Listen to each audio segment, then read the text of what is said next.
Good evening.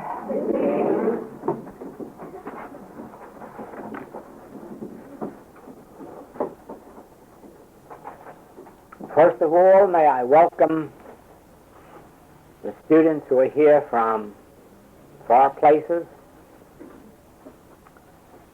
and of course to our friends here in England.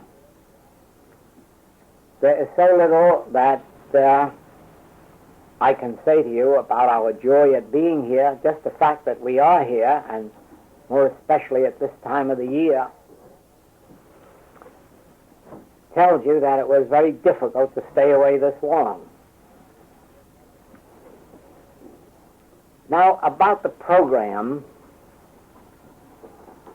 so far there really isn't any. And the reason is that we are not wholly certain why we're here.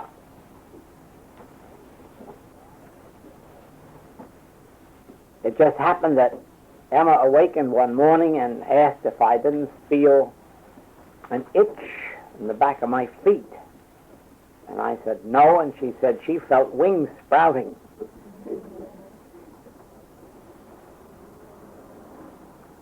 You expect them to sprout on her, but up around the shoulders. With me, it's always down at the heels. But I didn't have them, and she did. And she said, no, it's London that's calling. London, we've got to go to London. Why do we have to go to London? I don't know. And so we've come to London, and we still don't know.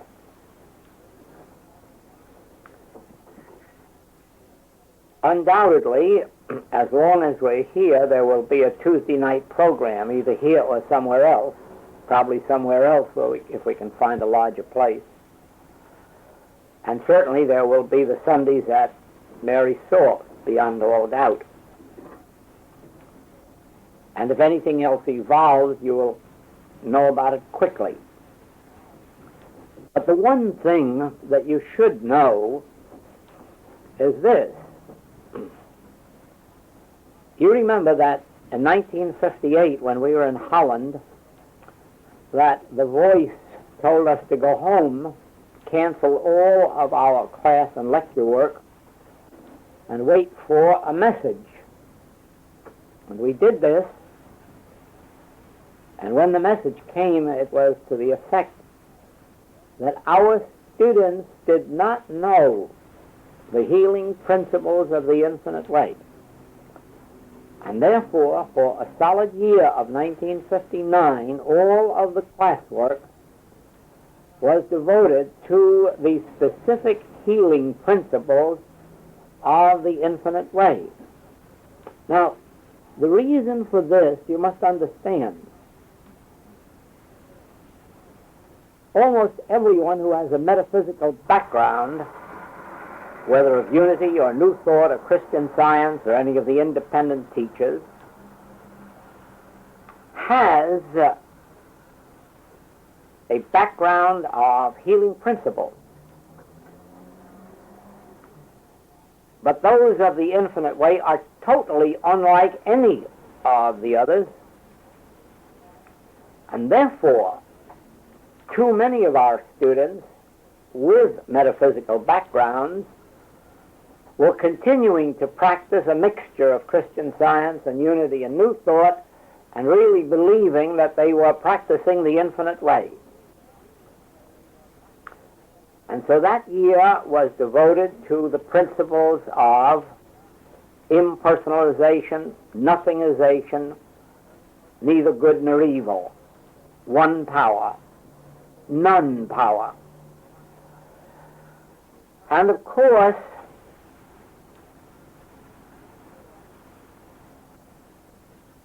I believe because of the spiritual progress that our students are making, that most of them now do know these specific healing principles of the infinite way and know wherein they differ from the other metaphysical teachings and why they differ.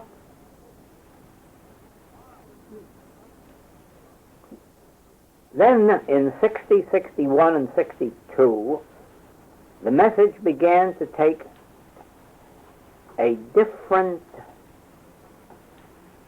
nature,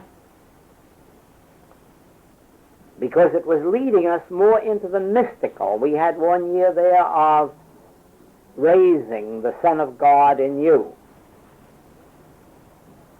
And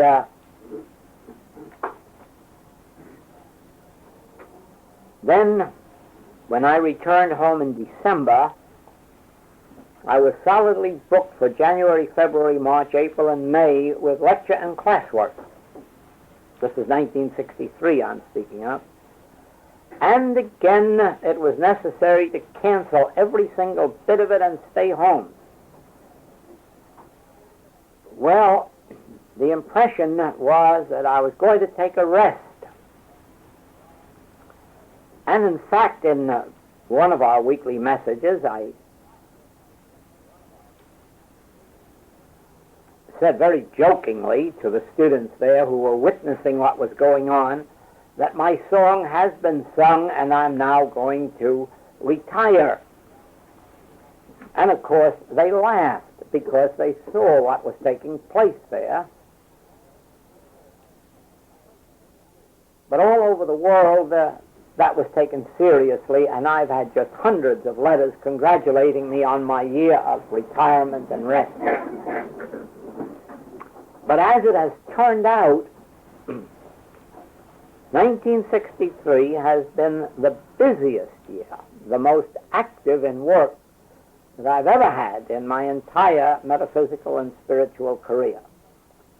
More students came from more places and more at a time than ever before.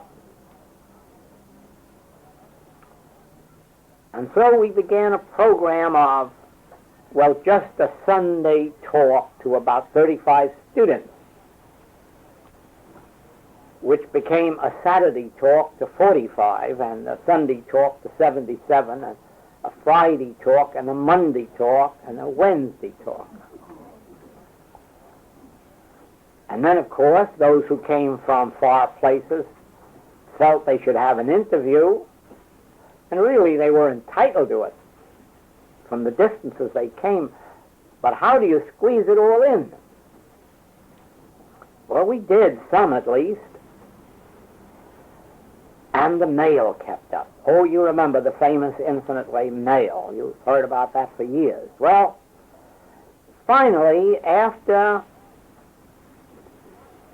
we passed the average of over 100 a day and realized that there was no possible way to handle that,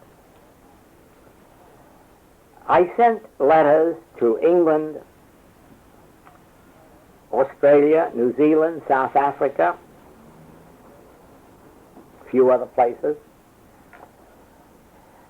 and said that it was just impossible for me to carry a healing ministry of that size and have to answer the mail. The healing work would not be difficult. In the Infinite Way, anyone could take care of 100 cases a day, or 200, or 300, because you're never healing anybody and you're never healing anything. So it can't take much time just to realize that. But when you stop to think not only that the students expect an answer to their letter, but very often they expect the answer the day before yesterday, then it becomes an impossibility, because there are other things to do besides healing work and mail. Well, for a while that reduced the mail from these places, but lo and behold, the mail from the States and Canada increased. And so I had to do the same thing with the States and Canada, send out hundreds and hundreds of letters with lists of practitioners, and ask to be relieved of that. Well, I imagine there are some who have been very obedient, but you never know it by the size of the mail. That has a way of increasing. And So at the present moment, we're still faced with the problem of how to handle the mail and that phase of the work. Now then, on the 16th of August, the new message came through. At least it began to come through. And on the papers, from August 16th to September 30th, and 12 new tapes that have been made since 18th of August, you will find this new message of the infinite way, which is purely a mystical message. Fortunately, before that, so many of our teachers and practitioners came over to the islands that I did 4 tapes and have since added 1, making 5 teachers' tapes. And at first, these were made available only to teachers, practitioners, and tape group leaders, for the simple reason that it was necessary that they first understand this message before trying to impart it to students. And then secondly, because we couldn't turn out all that would be required. And we now have these 5 teaching tapes containing, so far as I know, every basic principle necessary to the development of the healing consciousness, and also necessary to knowing the correct letter of truth as it applies to infinite way healing work. Now, as you hear the 12 new tapes, you are going to hear a great deal about rising above words and thoughts, and the need for rising above words and thoughts. But I would like you all to remember that this does not mean that we will ever arrive at a place where we can forget the basic healing principles of the infinite way, the letter, the words, and the thoughts. Because without this, the first thing you know, you will be sitting on cloud 9 and there'll be no support under it. Now, we have had that happen in Oriental teachings. We have had that happen in some teachings in the States that have become so absolute that they don't have any error. That's a beautiful place to arrive. And when any one of you arrives there, please drop me a special delivery airmail letter and tell me what it's like. Because, and this is what you are going to find in these 12 new tapes, there are 2 states of consciousness. There are 2 men. I mean, each one of us is 2.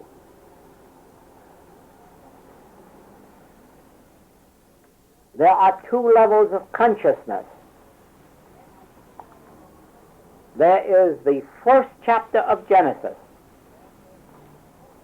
which is completely spiritual, completely incorporeal, completely the image and likeness of God. And you will find that in the first chapter of Genesis, there is neither sin, disease, death, lack, nor limitation. No wars and no man's inhumanity to man, and no beasts eating up people, and no cannibals. But then there is the second chapter of Genesis, a world not created by God. It's a world created by Jehovah, Lord God, which today we interpret as meaning mind, the law.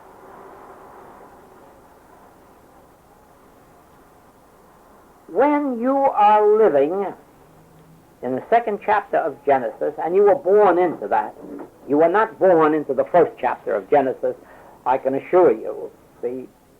Those who are born into the first chapter of Genesis have neither father nor mother.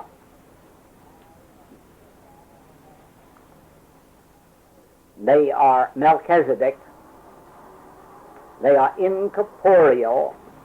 They are not physical offspring, and they require no human parentage.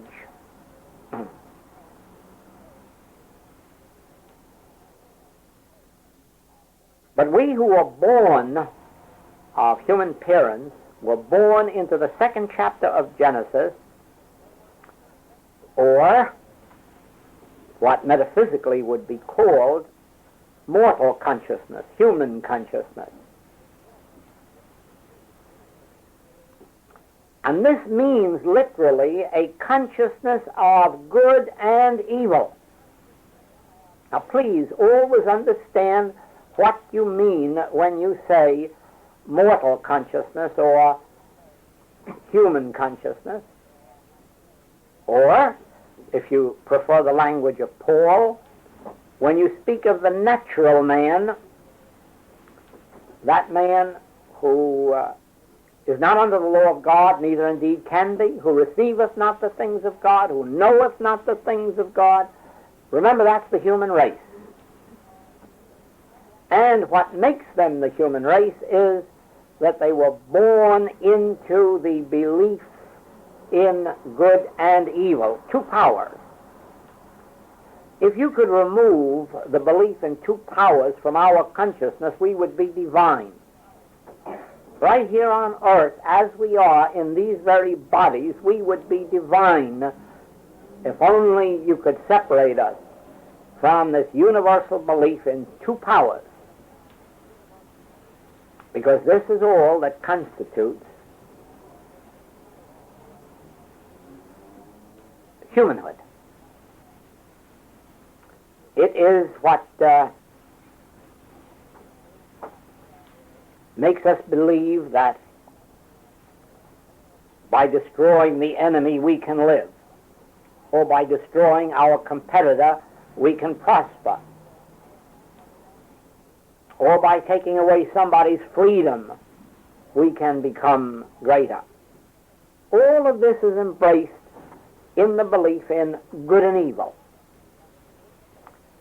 You will discover that in proportion as you yourself lose this belief in good and evil,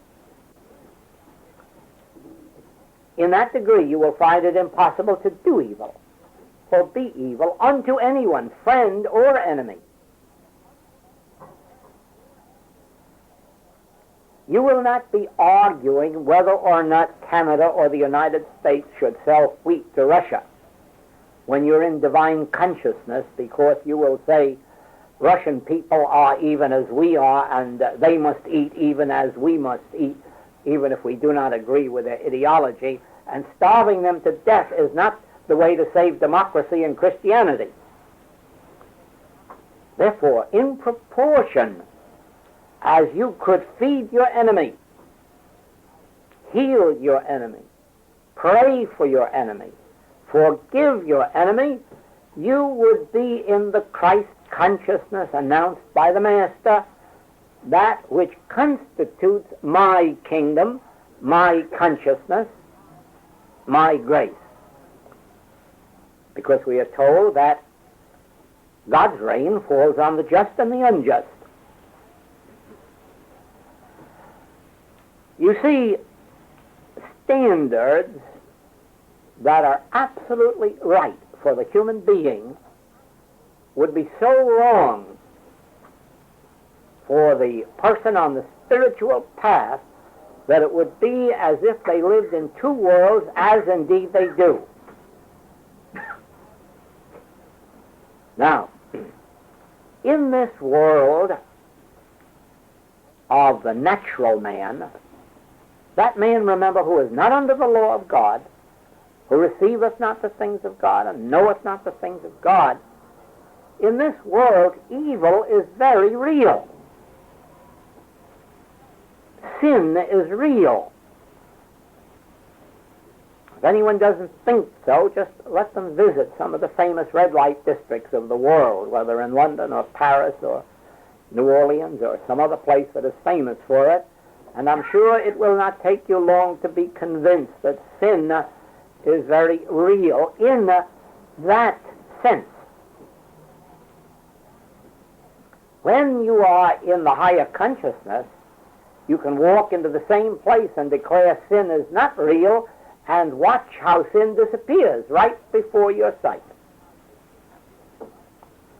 In the same way, while you are in the third dimension, the natural man, you cannot say evil is not real, because your neighbor is apt to take you down the street to the hospitals, the mental institutes, the cemeteries, and convince you that disease is very, very real.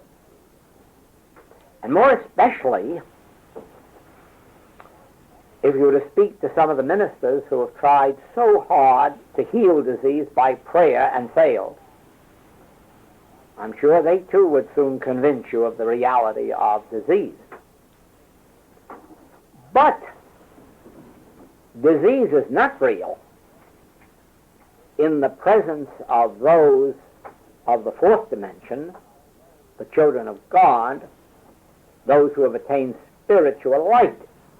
And the proof of this is that when you bring disease to the spiritually illumined, the disease dissolves and disappears, proving that it has no real existence in the presence of Christ consciousness, of illumined consciousness. Now, once you realize that there is this third dimensional realm, the realm of the natural man, the creature, who is not under the law of God, who does not benefit by God's grace, who knows not the things of God, who receives not the things of God, receives none of the blessings of God, when you realize this, you begin to realize the nature of the infinite way. Because here you learn, and this is now emphasized in the new message, that our function is not, never was really, the healing of disease, the overcoming of sin or of lack. It was arising out of the third dimensional consciousness, the consciousness of good and evil, the consciousness that knoweth not the things of God, and a rising into the fourth dimension, which is the illumined consciousness, because it is aware of the things of God. Now you must remember, not only that Genesis gives us these two kingdoms, but so does Jesus Christ. He speaks of my kingdom, which is not of this world. He speaks of my peace, which this world cannot give you. Therefore, you discover that there is a state of consciousness called my kingdom, or my peace, or my grace. There is a state of consciousness in a human state which does receive the things of God, the grace of God, the help of God, the supply of God, the companionship of God.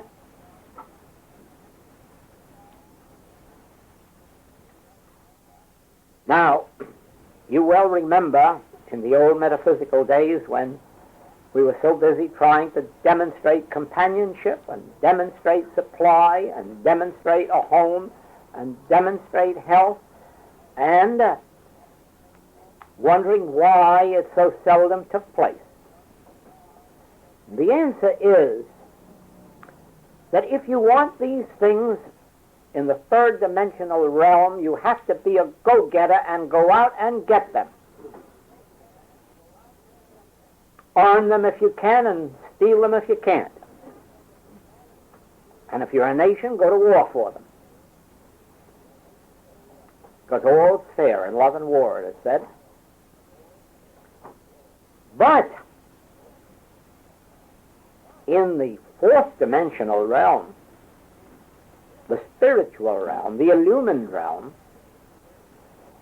here is where you not only know the things of God, you receive the things of God, and you are under the law of God. And this is grace. This is divine grace. Now, as you go back in your infinite way reading, you will see that this has been brought to your attention in every one of the books and practically every one of the tapes. But now you are going to find it in a new way. Now you're going to find a compulsion to stop all attempts at demonstrating things and realizing God, and you're going to learn that the way to do it is by prayer, but a prayer that has neither words nor thoughts. Because only with this prayer can you accomplish it. There is no other way.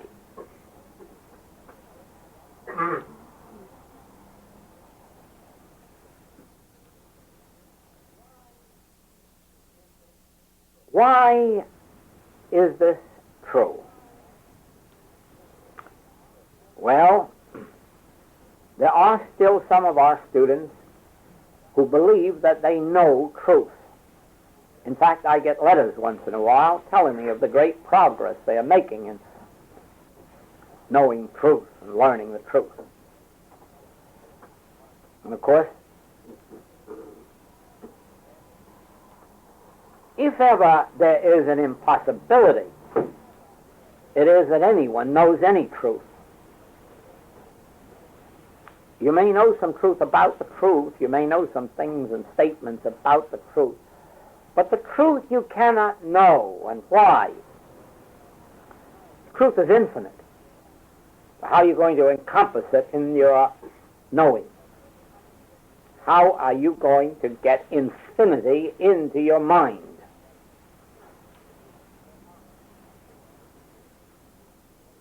Therefore, prayer, which is a knowing of the truth, is an absolute silence, stillness, receptivity.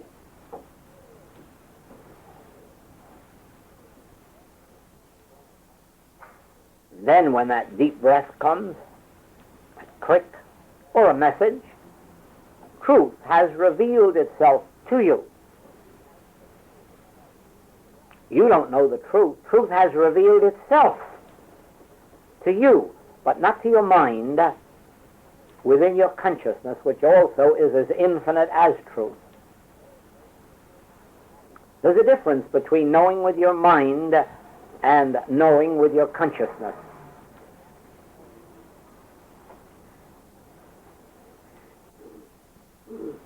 Then, why will it be impossible to outgrow the letter of truth and the principles that comprise the healing principles of the infinite way? Because it is by the means of this human knowing of the truth, the correct principles of truth, that we develop the spiritual consciousness that receiveth the things of God. In other words, until you can train yourself, or else receive a divine inspiration or impartation, to the effect that there is but one power, you never will have the fourth dimensional consciousness. Because consciously or unconsciously, you will be trying to use one power to overcome the other one. You'll be trying to use truth to overcome error. And in that way, you never can enter the fourth dimensional consciousness. because there is no truth in that whole procedure. Since there is but one power, God being infinite power, there are no powers to be overcome. Therefore, you would be dealing entirely with a mythological proposition or a dream. The attempt to use truth to overcome error is exactly the same as trying to use truth or some other means to overcome the mirage in the desert. Just think that if you were to see a great big ocean in the desert and then ran to get a pipeline to drain it out, when there isn't any water there. So it would be trying to use truth to overcome an error that in truth has no existence.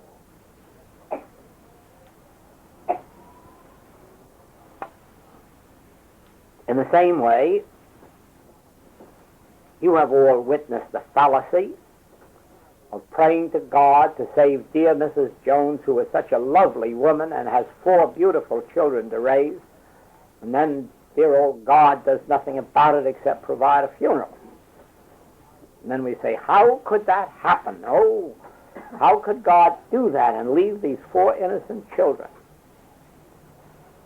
But after you've witnessed that thing long enough, you'll know that all the prayers to God to do something for humanity have just been a waste of time throughout all ages, except in proportion as here and there someone has developed a tremendous faith and then believed it was God that brought the healing instead of their faith. Very much like very often doctors prescribe sugar pills instead of morphine, and find that the patient responds very well as long as he believes it's morphine. In other words, his faith has made him free.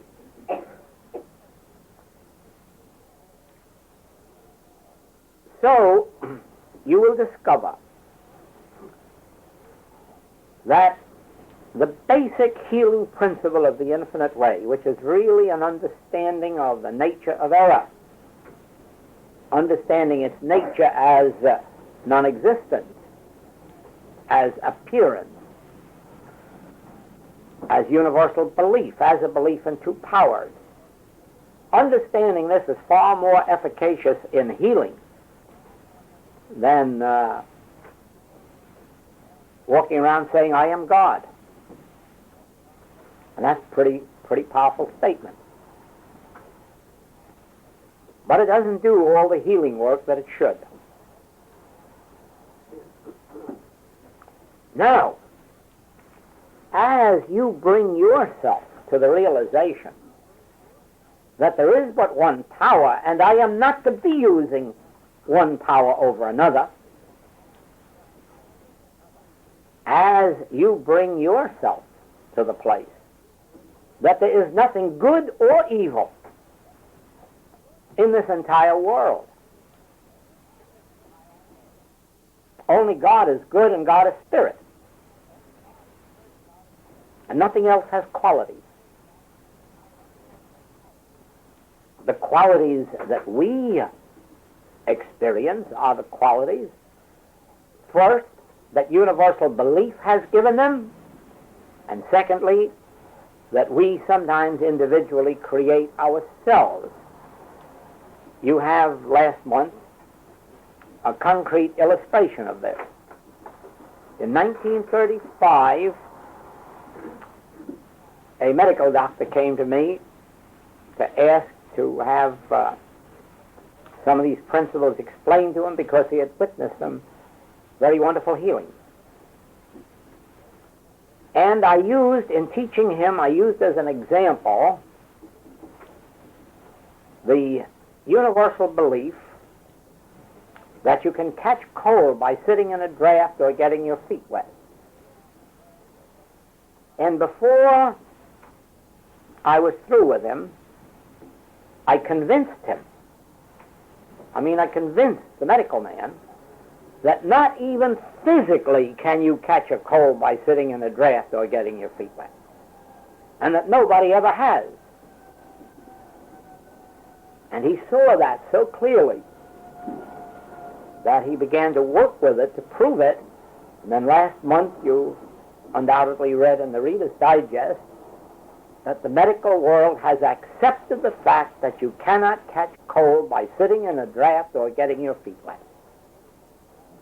Now, what about all the millions of people who have caught cold by getting their feet wet or sitting in a draft, and quite a few millions who still will in the future, until that story completely permeates consciousness? Well, you have the whole answer there. Neither the draft nor the wet feet were really powers. Therefore, giving medicines to overcome those powers was kind of foolish, wasn't it? When all of the time they weren't powers. It would have been far better just to quietly realize that there is no power but God, and let the draft and the wet feet take care of themselves. And from now on, that is exactly what the medical profession will have to do. They will have to tell their patients, you do not catch cold by getting your feet wet or sitting in a draft, so you might as well know that they are not power. Well, then we'll have to charge them for using our copyrighted material.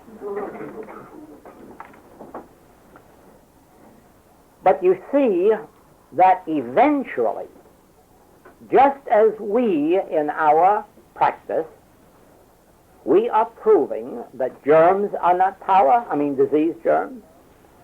We are proving that many conditions of health, ill health, are not power. So will materia medica eventually have to do the same thing, because they aren't power. They are only power where power is given to them. Just as sitting in a draft or getting your feet wet did actually cause cold. Not the wet feet, not the draft, but accepting the universal belief in their power.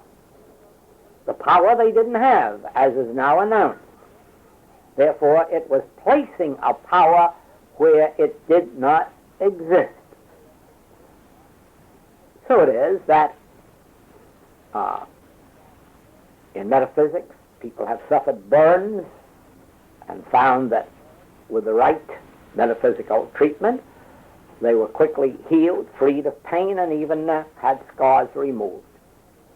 Oh, I don't have to recount to you the history of spiritual healing. You know it as well as I do.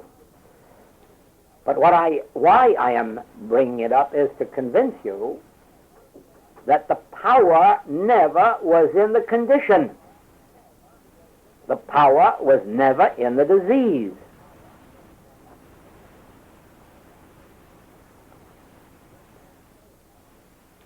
I read the other day an article in the paper that said that leprosy is the least communicable of all diseases, and quoted the illustration of one woman whose husband is in a leprosorium, and she wanted to be there with him, and she did everything in her power to contract the disease and hasn't been able to do it. And yet think of all the years when they separated families, isolated them, kept some people away from their families throughout their lifetime. Not because leprosy was communicable. Oh, no. But because the belief was there, and as long as the belief was there, they had to act it out in human experience. But just remember that the power of communication was not in the disease. Now, how many more such things do you think will happen as the world becomes more enlightened, even medically? Well, I can think of this. How many years ago is it that a person undergoing surgery would be in a hospital 2 to 3 weeks and kept in bed for a week or 10 days? And today, within 24 hours, they stand them on their feet, and about 5 days send them home. Why, if that surgery had all this terrible power before. Hasn't it got it now? What has happened to all that power? And as you will discover, the power never was there. And so it is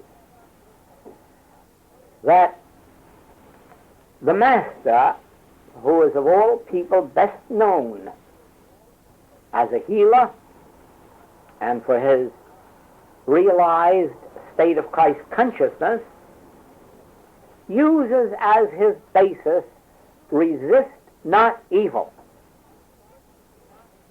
Put up thy sword.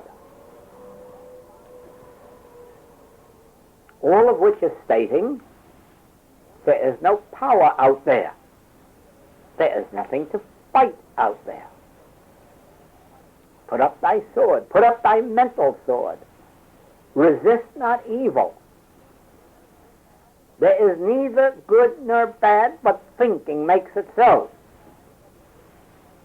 Nothing is good or bad, but thinking makes it so. Human thinking, not divine. For in the divine, as in the Christ consciousness of the Master, there was no sin. There was only forgiveness. There was no disease. There was only pick up thy bed and walk. The closer, then, that you work with these specific principles of one power or none power or neither good nor evil and impersonalization, which was one of the starting points of this entire message, you will remember that in all of the metaphysical teachings, evil has its rise in your individual consciousness. We're always searching your consciousness to see what caused the error. Uncover the error in you.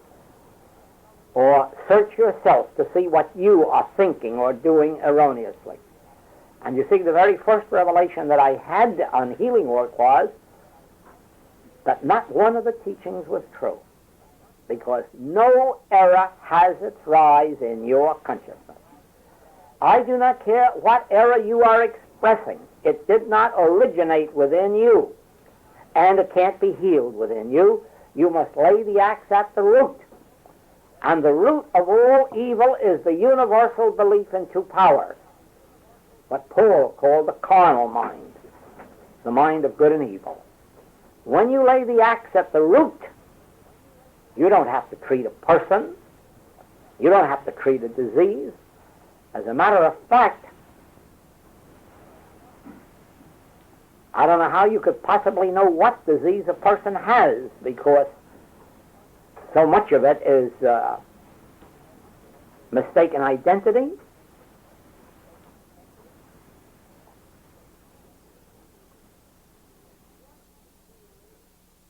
Once you can experience an understanding of these principles, that all evil is impersonal,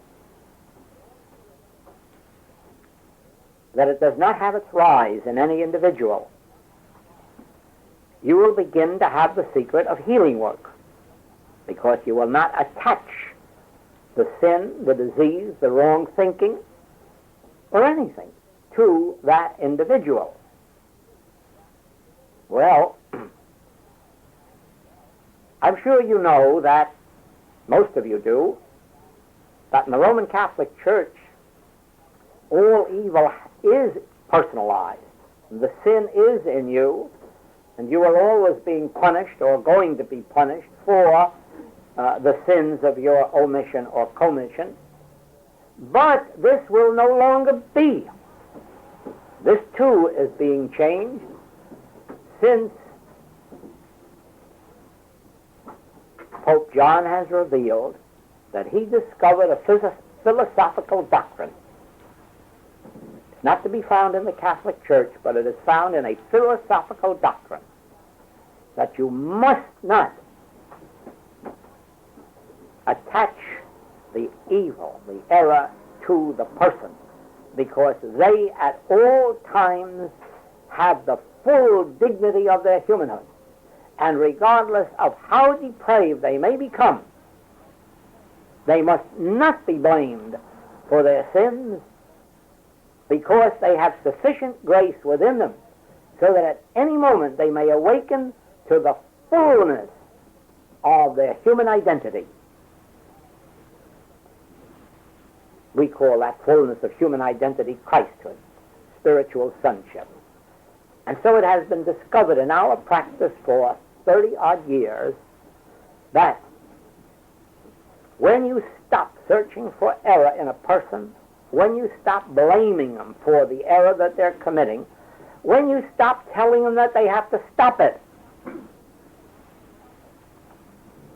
and begin to realize that nothing in and of itself is good or evil, and that that which is Antichrist or so-called evil is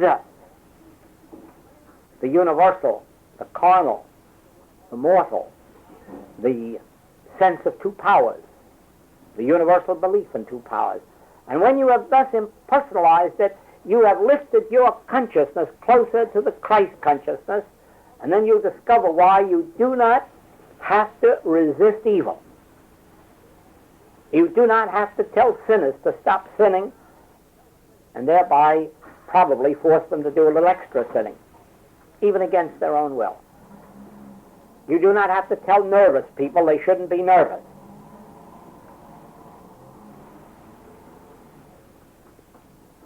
Of course not. Resist not evil. Now, when these principles are lived with,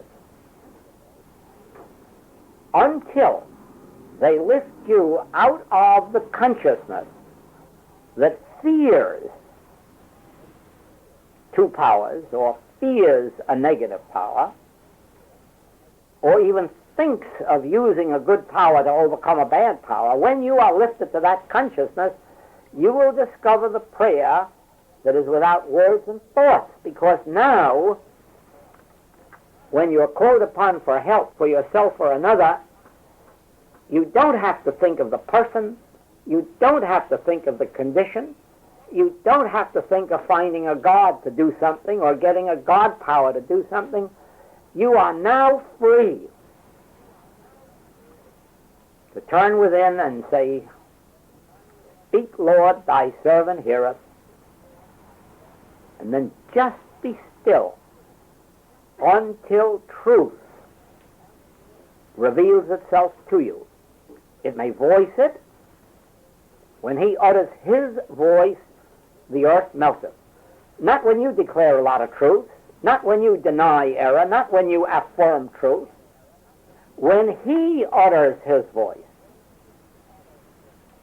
Then again, God is not in the whirlwind. Power is not in the whirlwind. Power is not in the evil condition. Power, God, is in the still small voice. Do you want God? Do you want God power? Do you want God grace? Then be still. And when the still small voice speaks, you have it. Well, you say, I have never heard the still small voice. Well, perhaps you haven't set aside 8 hours a day for trying for a few years. Try a program of 8 hours a day of listening for a few years and see if it won't happen. Where are you going to get those 8 hours? A couple hours less sleep, a couple hours less television, a couple of hours less this, a couple hours less that, and the first thing you know, you've got 8 hours all added up. Everybody has them. Everybody has 24 hours. The most people need for work is 8 or 9 or 10. The most we need for sleep is 6 or 7 or 8. What do we do with all the rest? Well, whatever we do, let's stop doing it. One of the ways of wasting time in the infinite way is with some of our do-gooders who are out to save the world before they have had the realization themselves. And oh, they waste so much time saving their neighbor. When they haven't yet attained being under the law of God or receiving that voice of God. If all of our students would leave this world alone and all their do-gooding complex until they find themselves in the Spirit and find people dashing up madly to them,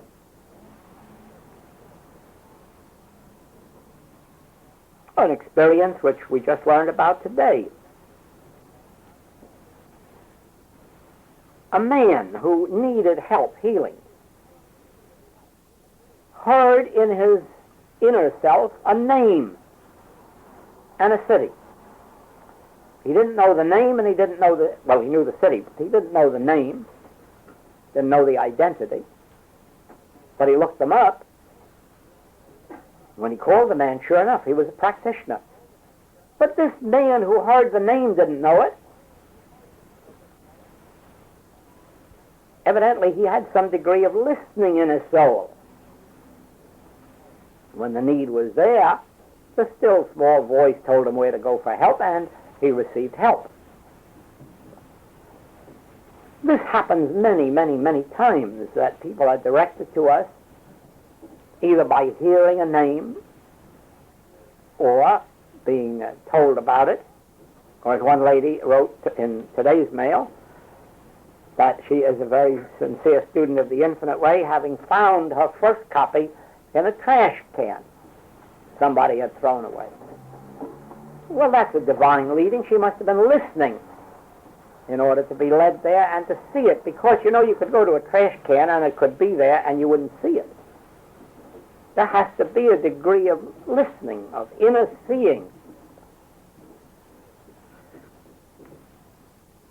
For this reason, then, let us never forget, the more we work with these specific principles, the more we remember them consciously, the more we apply them in every circumstance of our experience, the greater we are developing our consciousness. Then when our consciousness is developed, we go within, and then the Spirit does the work. Then you really know what it means to be able to say that I don't know how to heal. I don't know how healing takes place. I, in particular, many of our students, do know the principles that will develop the healing consciousness. But after you've got the healing consciousness, you have no idea of how healing takes place. At least I haven't met anyone yet who knew how it takes place, and certainly I don't. It's a complete mystery how it is that I or someone else can just close their eyes and be still, and then all of a sudden pains vanish, sins vanish, false appetites vanish, lives are changed, and we witness that constantly, so we know it happens. But what takes place on that inner plane, we don't know. One thing we do know is this: we know why very often healings do not take place. And I mean when it is not the fault of the practitioner, when it is not a practitioner who is prematurely practicing. We do know this, that we are really not healers. What happens when we are in the inner stillness is that the presence or grace of God is realized. And it does the work, whatever is necessary. But many who come to us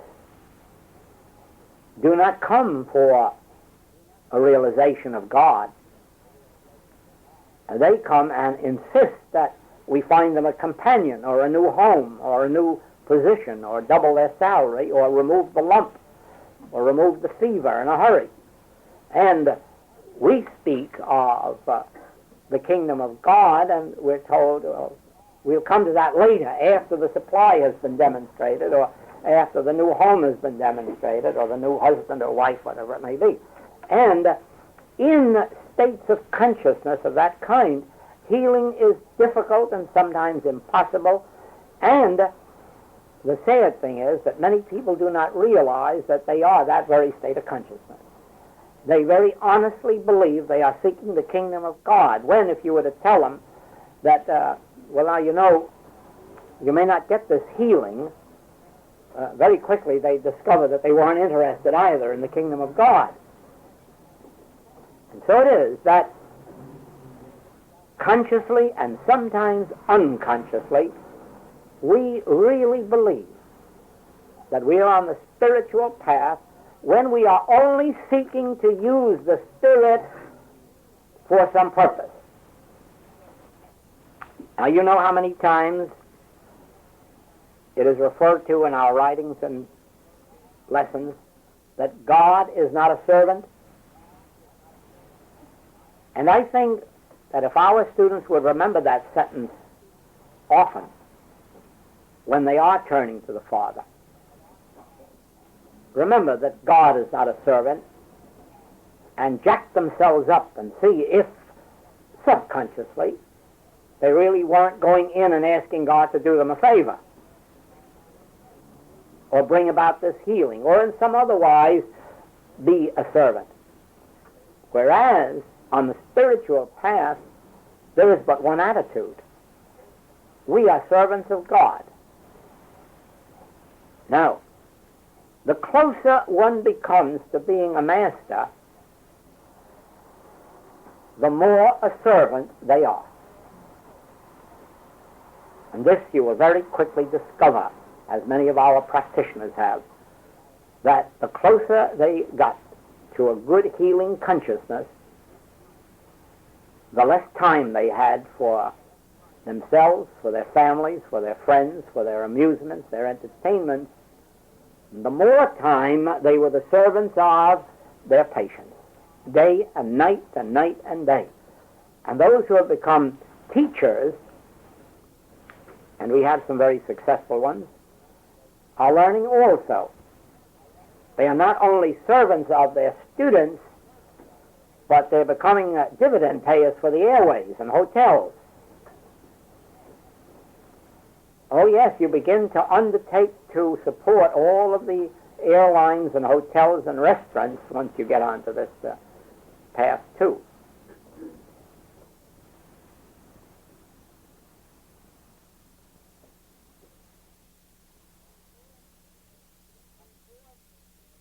Of course, the papers since August 16th, the tapes since August 18th, and the 5 teaching tapes are really going to be your taskmasters for a long time to come. They are deep, every one of them, I can assure you. They are very deep. And hearing them once or twice or thrice is really not even going to crack the surface. It's going to mean hard work with those, because they also develop consciousness. They also lead to this higher consciousness and bring you to the actual experience.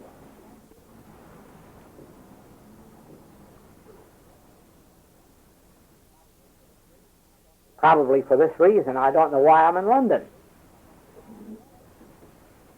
Unless it's just to tell you this, prepare you for Mr. Churchill's blood, sweat, and tears, only in a different cause.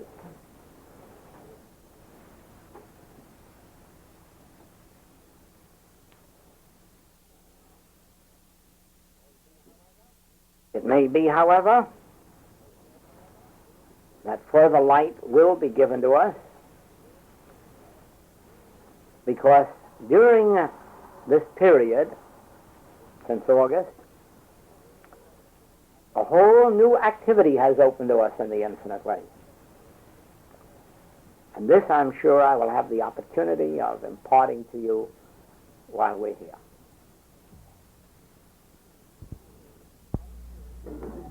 Thank you.